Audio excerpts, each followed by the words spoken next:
Hai minasang, ohayo gozaimasu. Hamare no oromato desu. Kembali lagi belajar bahasa Jepang dengan saya. Kali ini kita akan belajar bahasa Jepang bab 22 bersumber dari Minna no Nihongo.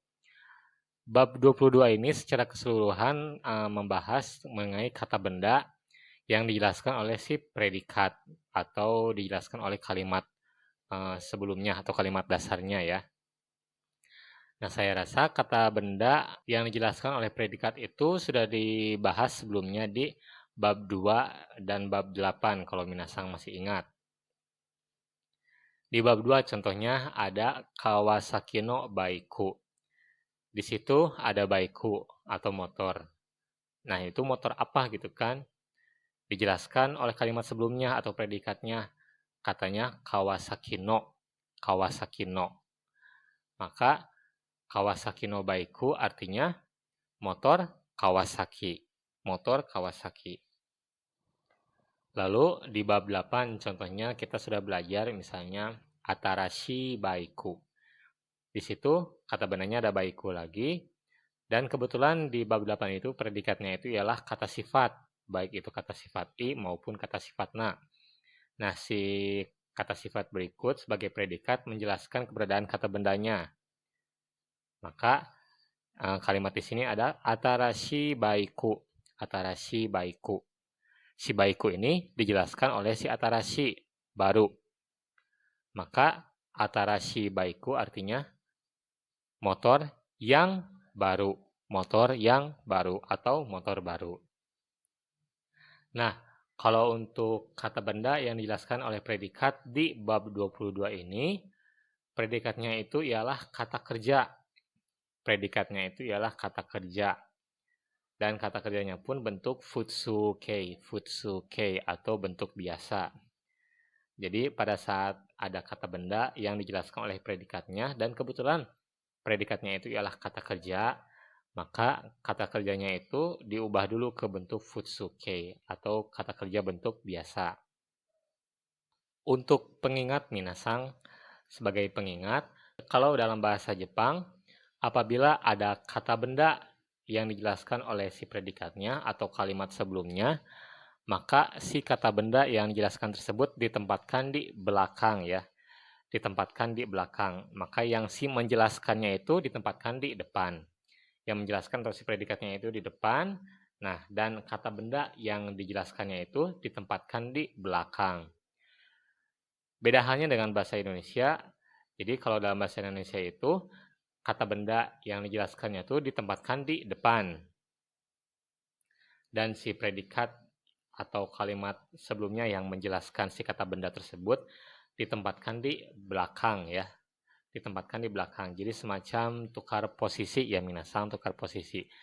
Jadi sekali lagi, apabila ada kata benda yang dijelaskan gitu ya dalam bahasa Jepang yang dijelaskan oleh si predikatnya, maka si kata bendanya itu ditempatkan di belakang.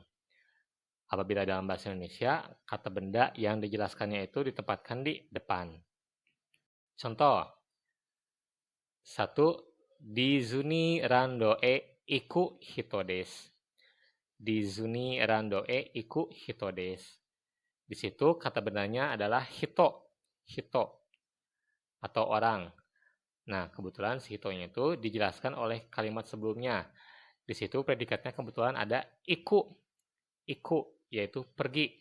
Pergi. Ya. Dan kalimat fullnya itu ialah Dizuni rando e iku. Dizuni rando e iku. Nah, Dizuni rando e iku itu merupakan kalimat yang menjelaskan ya minasang. Yang menjelaskan. Nah, objek yang dijelaskannya ialah hito. Hito. Nah, maka Dizuni rando e iku hito desu artinya adalah orang yang pergi ke Disneyland. Orang yang pergi ke Disneyland. Seperti yang telah saya jelaskan sebelumnya, kalau dalam bahasa Jepang, kata benda yang dijelaskan itu ditempatkan di belakang. Nah, kalau dalam bahasa Indonesia, kata benda yang dijelaskannya itu ditempatkan di depan. Ya, jadi kebalikannya minasang. Nih Bang, contoh yang kedua. Kino katta kuruma desu. Kino katta kuruma desu. Di sini kata benda yang dijelaskannya adalah kuruma atau mobil. Nah, dan kalimat yang menjelaskannya pun adalah kino katta. Kino katta. Diambil dari kino kaimashita. Kino kaimashita. Ya, karena predikatnya ini kebetulan kata kerja dan bertemu dengan kata benda dan posisinya sebagai menjelaskan, maka si kaimashitanya itu diubah dulu ke bentuk sederhana, yakni kata. Kata. Maka kino kata kuruma desu artinya mobil yang sudah dibeli kemarin. Mobil yang sudah dibeli kemarin. Contoh yang ketiga, kore wa ima tsukuru ryori desu.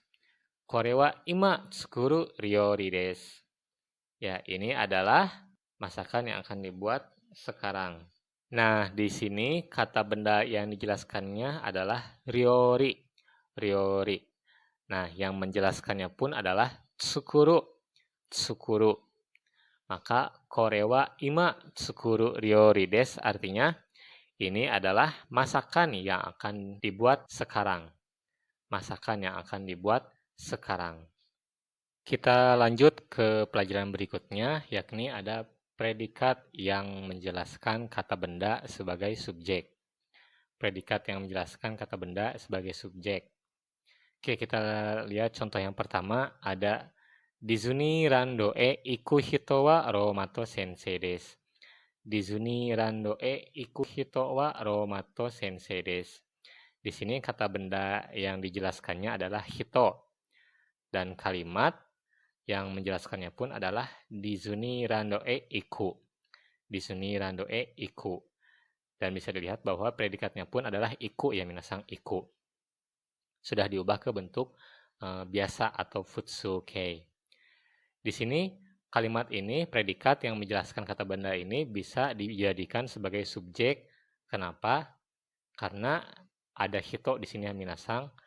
Ada hito di sini sebagai kata benda yang menjadikan subjek utama, tapi kebetulan si subjeknya ini sudah dijelaskan oleh kalimat sebelumnya, yakni Dizuni rando e iku. Maka Dizuni rando e iku hito wa Romato sensei desu artinya adalah orang yang pergi ke Disneyland adalah Pak Rohmat. Kita lihat contoh yang kedua. Ada kino kata kuruma wa ramboru jini desu. Kino kata kuruma wa ramboru jini desu. Ya, di sini ada kuruma yang dijelaskan oleh si kalimat sebelumnya, yakni kino kata. Dan predikatnya adalah kata kerja. Sudah diubah ke bentuk biasa atau futsukei. Ya, seperti yang telah dijelaskan sebelumnya, bahwa si kuruma ini bisa dijadikan sebagai subjek. Kuruma yang sudah dijelaskan ini bisa dijadikan sebagai subjek. Ya, karena kata benda dan bisa dijadikan subjek. Dan kebetulan sudah dijelaskan oleh kalimat sebelumnya, yakni kino kata. Kino kata. Maka kino kata kuruma wa ramboru jini desu artinya adalah mobil yang sudah dibeli kemarin adalah Lamborghini. Kalimat selanjutnya ada ima tsukuru ryori wa nabe desu. Ima tsukuru ryori wa nabe desu. Di sini ada ryori sebagai kata benda yang dijelaskan oleh kalimat sebelumnya dan kata benda yang sebagai subjek. Dan kebetulan si ryori ini yang sebagai subjek ini dijelaskan oleh si kalimat sebelumnya, yakni ima tsukuru. Ima tsukuru. Maka ima tsukuru ryori wa nabe desu artinya adalah masakan yang akan dibuat sekarang adalah nabe. Kita lanjut lagi ke pelajaran berikutnya. Kalau tadi ada predikat yang menjelaskan kata benda itu sebagai subjek, sekarang ada predikat yang menjelaskan kata benda sebagai objek. Untuk mengingatkan lagi minasang bahwa kalau objek ketemu predikat ya, atau kata benda ketemu kata kerja itu kan partikelnya o ya minasang, partikelnya adalah o. Nah, kebetulan si kata benda yang sebagai objek ini dijelaskan atau telah dijelaskan oleh kalimat sebelumnya. Kita lihat contoh kalimatnya. Ada Dizuni randoe iku hito o kazoemas. Dizuni randoe iku hito o kazoemas. Ya, di sini ada hito sebagai kata benda ya. Dan ada kazoemas kata kerja. Kata benda pada saat ketemu dengan kata kerja, partikelnya adalah o. Atau objek pada saat ketemu predikat, partikelnya adalah o. Nah, kebetulan si hito sebagai objek ini dijelaskan oleh kalimat sebelumnya, yakni Dizuni randoe iku. Dizuni randoe iku. Predikat yang menjelaskannya itu adalah ikimas yang sudah diubah ke bentuk biasa, yakni iku. Maka Dizuni randoe iku hito kazoemas. Artinya adalah menghitung orang yang pergi ke Disneyland. Orang yang pergi ke Disneyland. Ya, lanjut kalimat yang kedua. Ada kino kata kuruma o ototo ni agemashita. Kino kata kuruma o ototo ni agemashita. Di sini ada kuruma sebagai objek dan ada agemashita sebagai predikat. Objek ketemu predikat, partikelnya adalah o. Nah, kurumanya pun sudah dijelaskan oleh kalimat sebelumnya, yakni kino kata. Maka kino kata kurumao ototo ni agemashita artinya adalah mobil yang sudah dibeli kemarin diberikan ke adik. Mobil yang sudah dibeli kemarin diberikan ke adik. Kalimat yang ketiga ada tsukutta ryori o tabete imasu. Tsukutta ryori o tabete imasu. Di sini kata benda atau objeknya itu adalah ryori dan kata kerjanya adalah tabete imasu. Kata benda ketemu kata kerja, partikelnya adalah o. Nah, si ryori ini dijelaskan oleh predikatnya atau kalimat sebelumnya. Dan kebetulan di sini yang menjelaskannya adalah kata kerja, yakni tsukurimashita, yang sudah diubah ke bentuk biasa, jadi tsukutta. Maka tsukutta ryori o tabete imasu itu artinya adalah sedang makan masakan yang sudah dibuat. Sedang makan masakan yang sudah dibuat. Nah, di pelajaran selanjutnya ada predikat yang menjelaskan kata benda yang lebih spesifik, yakni jikang atau waktu atau jam, lalu ada yakusoku atau janji, lalu ada yoji atau urusan. Nah, biasanya apabila jikang atau yokusoku atau yoji yang sudah dijelaskan oleh kalimat sebelumnya atau predikatnya, nah kalimat setelahnya itu biasanya dihubungkan dengan ga arimas atau ga arimaseng. Kita lihat contoh kalimatnya. Yang pertama, shiyaku shoe iku yoji ga arimasu. Shiyaku shoe iku yoji ga arimasu. Ya, di sini ada yoji atau urusan sebagai kata benda yang telah dijelaskan oleh shiyaku shoe iku. Maka shiyaku shoe iku yoji ga arimasu itu artinya adalah ada urusan untuk pergi ke kantor balai kota. Ada urusan untuk pergi ke kantor balai kota. Nah, kalimat selanjutnya ada koibitoto au yakusoku ga arimasu. Koibitoto au yakusoku ga arimasu. Ya, di sini ada yakusoku atau janji yang sudah dijelaskan oleh kalimat sebelumnya, yakni koibitoto au. Maka koibitoto au yakusoku ga arimasu artinya adalah ada janji untuk bertemu dengan pacar. Tapi apabila kalimatnya contoh koibitoto au yakusoku ga arimaseng, ya karena arimaseng ya berarti kan tidak ada kan. Maka tidak ada janji untuk bertemu dengan pacar. Tapi tidak selamanya ga arimas atau ga arimaseng ya minasang. Bisa juga si kata benda spesifik ini dihubungkan dengan predikatnya, yakni kata kerja yang lain gitu ya. Kita lihat contohnya ada ikagetsu ni Jugyo ing wa hataraku jikan o kangaemasu. Ikkagetsu ni jugyo ing wa hataraku jikan o kangaemasu. Nah, di sini ada jikang ya minasang sebagai kata benda yang dijelaskan oleh kalimat sebelumnya yang sedikit panjang. Lalu setelah jikang ini ada partikel o, maka bisa dilihat bahwa si jikang ini dia sebagai objek. Ya, dan predikatnya itu adalah setelahnya itu adalah kangaemasu atau memikirkan.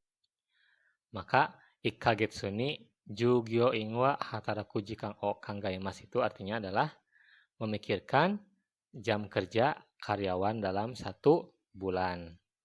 Memikirkan jam kerja karyawan dalam 1 bulan. Kita lanjut ke pelajaran berikutnya. Ada partikel ga sebagai penunjuk pelaku kegiatan.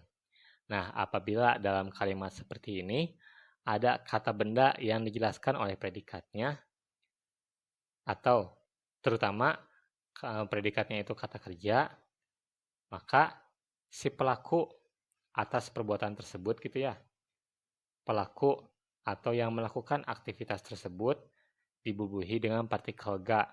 Kenapa? Karena si pelaku tersebut yang melakukan kegiatan itu gitu ya. Kita ambil contoh, di sini ada kore wa watashi ga kaita shousetsu desu.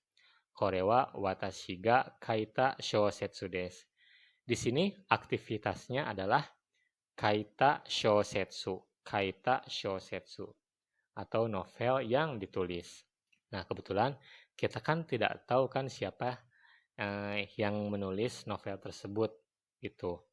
Nah, kebetulan katanya si penulis novel tersebut adalah watashi dan dia yang melakukan aktivitas menulis novel tersebut. Maka dibubuhi dengan partikel ga. Karena si watashi inilah yang melaksanakan aktivitas kaita shousetsu. Maka kore wa watashi ga kaita shousetsu desu itu artinya adalah ini adalah novel yang ditulis oleh saya. Kita lihat contoh yang kedua. Ada haha ga tsukutta kuki desu. Haha ga tsukutta kuki desu. Di sini aktivitasnya adalah tsukutta kuki desu, yaitu kue atau cookies ya yang sudah dibuat. Nah, kebetulan yang melakukan aktivitas ini adalah haha atau ibu. Karena si haha yang melakukan tersebut atau ibu yang melakukan kegiatan tersebut, maka si ibu ini dibubuhi dengan partikel ga. Karena si ibu ini yang melakukan aktivitas membuat kue. Maka haha ga tsukutta kuki desu artinya adalah kue yang dibuat oleh ibu. Selanjutnya ada kono e wa watashi no ani ga kaita e desu. Kono e wa watashi no ani ga kaita e desu. Di sini aktivitasnya adalah kaita e atau lukisan yang digambar. Nah, kebetulan pelakunya adalah watashi no ani. Watashi no ani. Karena watashi no ani lah yang melakukan kegiatan tersebut, maka dibubuhi partikel ga. Maka artinya adalah lukisan ini adalah lukisan yang digambar oleh kakak saya. Lukisan ini adalah lukisan yang digambar oleh kakak saya. Sekian penjelasan dari saya. Hai, renshu shimashou. Renshu shimashou. Saya paham betul bahwa pelajaran bab 22 ini merupakan salah satu mata pelajaran yang sedikit dimusuhi oleh pelajar bahasa Jepang. Ya, maka oleh karena itu kita latihan dulu ya minasang. Hai, renshu shimashou. Latihan yang pertama ada ubah kalimat berikut ke bahasa Indonesia.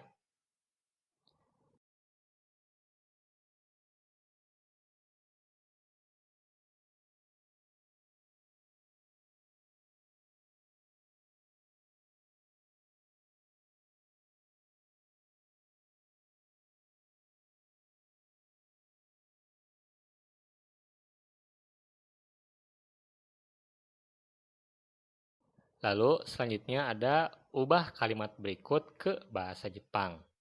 Jadi kalau tadi diubah kalimat ke bahasa Indonesia, nah sekarang ada ubah kalimat berikut ke bahasa Jepang.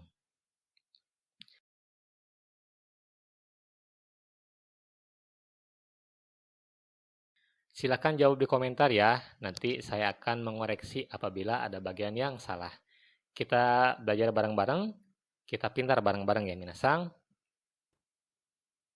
Cukup sekian penjelasan dari saya. Sayonara, arigatou gozaimasu.